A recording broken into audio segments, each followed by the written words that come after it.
When me and my family were buying our first home, it was a dream come true, but we had to dip into our savings far more than I anticipated. The housing crisis is hitting families hard, and it's just making it incredibly challenging for anybody to just call a place their own. Most of us would agree that a safe and secure home is a core human right. Although the impact of the housing crisis is being felt on a national level, the epicenter of the frustration and chaos can be predominantly felt in the state of California, where there are skyrocketing property prices, severe shortages of affordable housing due to economic instability, strict zoning laws, and the instability of inflation.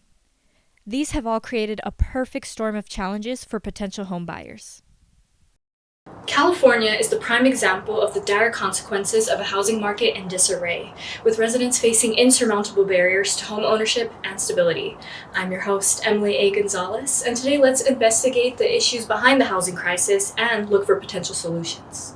Economics graduate student Brian Reda shares his perspective on the main factors affecting housing in California.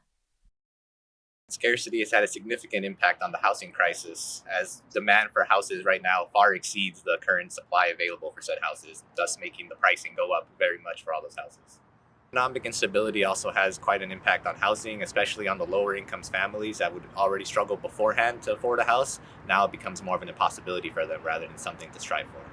Inflation, of course, also has a large impact on the housing crisis from across the board, from mortgages going up, from interest rates. It affects everything. Every little bill is now more expensive than it was a couple years ago. During the pandemic, a lot of people, like my family and I, we were able to buy a house because of the low interest rates.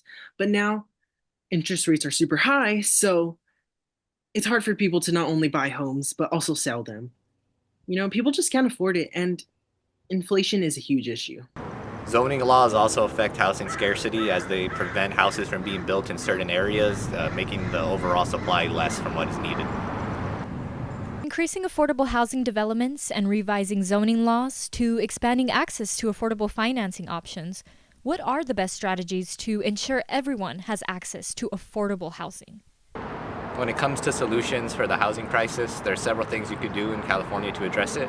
For one, going after the zoning laws or decreasing regulations, making it easier to build houses, increasing that supply, as well as increasing opportunities for lower income families to maybe get financial aid.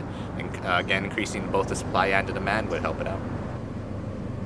We can work towards making housing solutions that are efficient, resilient, and equitable for all communities. In Los Angeles, Emily Gonzalez with CSUF News.